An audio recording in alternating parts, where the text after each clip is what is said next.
Hello student, आज हम फिर से फिजियोलॉजी के टॉपिक पर डिस्कशन करेंगे। आज मैं आपको रीनल सर्कुलेशन के बारे में एक्सप्लेनेशन करूंगी। जैसा कि आप जानते हैं, रीनल किससे रिलेटेड होता है, मतलब रीनल वर्ड हम किसके लिए यूज़ करते हैं, किडनी के लिए।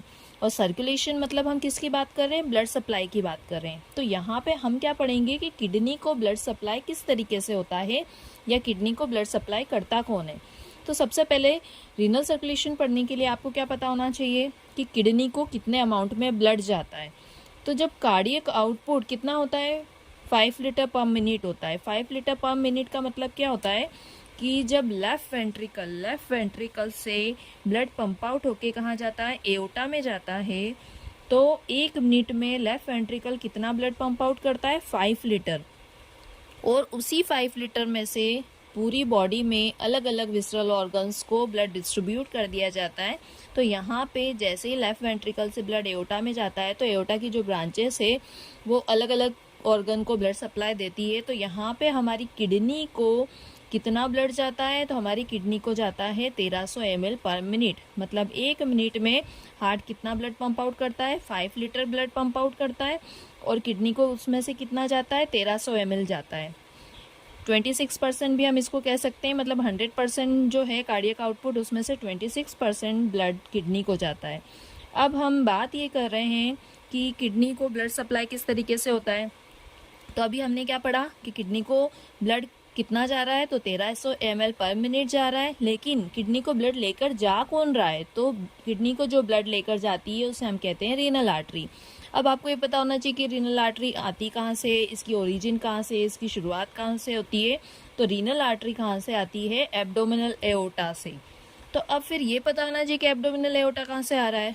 तो इसके लिए मैं आपको स्टेप बाय स्टेप ब्रांचेस बताती हूँ।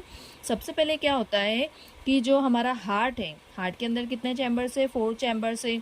तो हमारा जो लेफ्ट वेंट्रिकल है वो ब्लड को डिस्ट्रीब्यूट करता है। लेफ्ट वेंट्रिकल से जितना भी ब्लड कहाँ जाता है, एओर्टा में जाता है। फिर यहाँ पे क्या होता है, एओर्टा आगे जाके एब्डोमिनल एओर्टा में कन्वर्ट होता है। फिर एब्डोमिनल एओर्टा से 2 ब्रांचेस निकलती है। 2 ब्रांचेस कौन से निकलती है, राइट साइड वाली और लेफ्ट साइडेड वाली, उसे हम क्या बोलते हैं, रीनल आर्टरी। मतलब एब्डोमिनल एओर्टा से निकलती है रीनल आर्टरी। अगर वो राइट किडनी को जाएगी तो उसे हम कहेंगे राइट रीनल आर्टरी, और अगर लेफ्ट किडनी को जाएगी तो उसे हम कहेंगे लेफ्ट रीनल आर्टरी। तो इसका मतलब क्या हुआ कि सबसे पहले किडनी को जो ब्लड जा रहा है वो किसके थ्रू जा रहा है, रीनल आर्टरी के थ्रू जा रहा है। तो रीनल आर्टरी की ओरिजिन कहाँ से है, तो रीनल आर्टरी की शुरुआत कहाँ से हो रही है। तो सबसे पहले क्या होता है, एओर्टा के बाद बन जाता है एब्डोमिनल एओर्टा। और उसी एब्डोमिनल एओर्टा में से 2 ब्रांचेस निकलती है रीनल आर्टरी की, राइट रीनल आर्टरी और लेफ्ट रीनल आर्टरी। तो इस डायग्राम से भी आपको समझ में आ सकता है, यहाँ पे मैंने हार्ट के 4 चैम्बर्स बताए हैं। लेफ्ट वेंट्रिकल से ब्लड पंप आउट होके कहाँ जा रहा है, एओर्टा में जा रहा है। इस एओर्टा को हम सिस्टेमिक एओर्टा भी कहते हैं। अब इस एओर्टा के डिवीजन होते हैं। ये एओर्टा जब एब्डोमेन में जाता है तो वो क्या कहलाता है, एब्डोमिनल एओर्टा। और उसी एब्डोमिनल एओर्टा में से 2 ब्रांचेस निकलती है रीनल आर्टरी की। तो ये राइट किडनी में जाएगी राइट रीनल आर्टरी, और लेफ्ट किडनी में जाएगी लेफ्ट रीनल आर्टरी। तो इस तरीके से किडनी को जो ब्लड सप्लाई है वो किसके थ्रू हो रहा है, रीनल आर्टरी के थ्रू। तो यहाँ पे आपको चार्ट में दिख रहा है कि सबसे पहले क्या हुआ, एओर्टा का डिवीजन हुआ। एओर्टा का डिवीजन किस में हुआ, एब्डोमिनल एओर्टा में।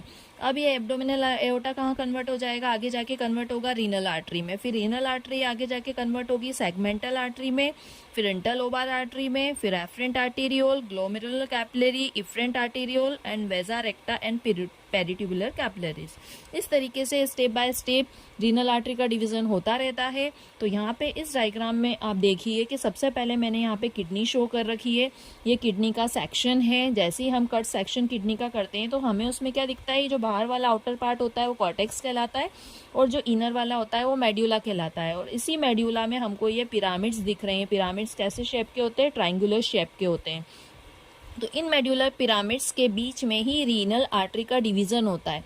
तो रीनल आर्टरी का डिवीजन किस तरीके से होता है, तो सबसे पहले रीनल आर्टरी आई कहाँ से, वो मैंने आपको अच्छे से बता दिया कि रीनल आर्टरी कहाँ से आ रही है, एब्डोमिनल एओर्टा से। और एब्डोमिनल एओर्टा किसकी ब्रांच है, सिस्टेमिक एओर्टा की।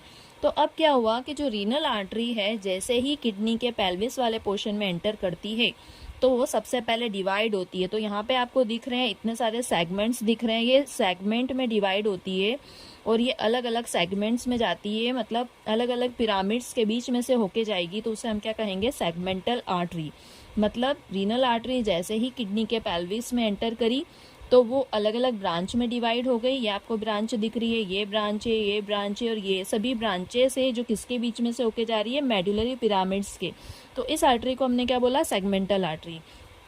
अब आगे जाके क्या होता है कि ये सेगमेंटल आर्टरी आगे जाके जो पिरामिड्स है उसके बीच में से होकर जाती है, तो इसको हम बोलते हैं इंटरलोबार आर्टरी। अब आगे क्या होगा, वही इंटरलोबार आर्टरी किस में कन्वर्ट हो जाएगी, इंटरलोब्यूलर में। फिर इंटरलोब्यूलर किस में कन्वर्ट होगी, आर्कुएट में। तो आर्कुएट हम किसे कहेंगे, जो पिरामिड है इसके जो ये बेस वाला पोर्शन है, बेस वाला कौन सा पोर्शन है, ये बेस वाला पोर्शन है और ये एपेक्स वाला पोर्शन है। तो जैसे ही ये इंटरलोब्यूलर में कन्वर्ट होती है तो ये टर्न करती है और बेस वाले पोर्शन के पैरेलल चलती है, और इस पैरेलल आर्टरी को ही हम क्या बोलते हैं, आर्कुएट आर्टरी। फिर आगे जाके आर्कुएट आर्टरी का फिर से डिवीजन होता है और ये क्या बन जाती है, ये बन जाती है आगे जाके कन्वर्ट किस में होती है, एफरेंट आर्टेरियोल में। फिर एफरेंट आर्टेरियोल किस में कन्वर्ट होता है, ग्लोमेरुलर कैपिलरी में। फिर एफरेंट आर्टेरियोल एंड वैसा रेक्टा एंड पेरिट्यूबुलर कैपिलरीज। तो यहाँ पे और अच्छे से मैं आपको एक्सप्लेन करने के लिए इस डायग्राम से एक्सप्लेनेशन करती हूँ कि हमने शुरुआत कहाँ से करी, रीनल आर्टरी। रीनल आर्टरी आपको समझ में आ ही गया है कि रीनल आर्टरी कहाँ से निकली थी, एब्डोमिनल एओर्टा से। और एब्डोमिनल एओर्टा किसकी ब्रांच थी, सिस्टेमिक एओर्टा की। मतलब सिस्टेमिक एओर्टा आगे जाके एब्डोमिनल एओर्टा बनेगा, फिर एब्डोमिनल एओर्टा से राइट रीनल आर्टरी और लेफ्ट रीनल आर्टरी निकलेगी। अब मैं यहाँ पे आपको रीनल आर्टरी का ओरिजिन बता देती हूँ कि ये है रीनल आर्टरी। जैसे ही रीनल आर्टरी किडनी में एंटर करती है तो एंटर करने के बाद ये अलग अलग ब्रांचेस में कन्वर्ट हो जाती है, तो उसे हम क्या कहते हैं, सेगमेंटल आर्टरी। तो अब ये क्या बन गई है, सेगमेंटल आर्टरी। ये अलग अलग ब्रांचेस में कन्वर्ट हो गई है। अब सेगमेंटल आर्टरी के बाद में जब ये पिरामिड्स के बीच में से होकर जाएगी तो उसे हम क्या कहेंगे, उसे हम कहेंगे इंटरलोबार आर्टरी। अब ये इंटरलोबार आर्टरी अलग अलग ब्रांचेस में कन्वर्ट हो जाएगी तो ये क्या बन जाएगी, इंटरलोबुलर आर्टरी। अब इंटरलोबुलर आर्टरी में से ये आर्टरी बेस के, किसके, पिरामिड के बेस के पैरेलल चलेगी तो ये बन जाएगी आर्कुएट आर्टरी। फिर इस आर्कुएट आर्टरी में से निकलेगी एफरेंट आर्टेरियोल, और एफरेंट आर्टेरियोल का आगे कंटिन्यूशन किस में होता है वो मैं आपको बताती हूँ। तो अब एफरेंट आर्टेरियोल कहाँ जाता है, ये है ग्लोमेरुलस कैपिलरीज। इसको हम क्या बोलते हैं, ग्लोमेरुलस। ये ग्लोमेरुलस कैपिलरीज होती है और ये होता है हमारा बोमन कैप्सूल। तो एफरेंट आर्टेरियोल ग्लोमेरुलस में एंटर करता है, फिर ग्लोमेरुलर कैपिलरीज में डिवाइड होता है, फिर वो आगे कंटिन्यू होता है इफरेंट आर्टेरियोल। फिर ये इफरेंट आर्टेरियोल जितना भी किडनी का ट्यूबुलर पोर्शन है उसके चारों तरफ कैपिलरीज का नेटवर्क बनाता है। लेकिन आपको यहाँ पे दो तरीके की कैपिलरीज मिलेगी, एक है वैसा रेक्टा और दूसरी है पेरिट्यूबुलर कैपिलरीज। वैसा रेक्टा हम किसे कहते हैं कि ये जो एफरेंट आर्टेरियोल है, ये एफरेंट आर्टेरियोल में से डायरेक्ट ओरिजिन होता है, वैसा रेक्टा का है, डायरेक्ट निकलती है और ट्यूबुलर पोर्शन को क्या करती है, ब्लड सप्लाई देती है। ये है वैसा रेक्टा। और आगे जाके यही अगर इफरेंट आर्टेरियोल जितना भी ट्यूबुलर पोर्शन है उसे अगर सप्लाई करता है तो इसे हम क्या बोलते हैं, पेरीट्यूबुलर कैपिलरीज। नाम से ही पता चल रहा है, पेरीट्यूबुलर मतलब ट्यूबुलर पोर्शन के आसपास वाली जो कैपिलरीज है उसे हमने क्या बोला, पेरीट्यूबुलर कैपिलरीज। तो यहाँ पे आपको समझ में आया कैसे क्या हुआ। यहाँ पे सबसे हमने जो एंडिंग करी थी वो कहाँ करी थी, efferent arteriole. Efferent arteriole glomerulus में एंटर करता है तो क्या बन जाता है, ग्लोमेरुलर कैपिलरीज।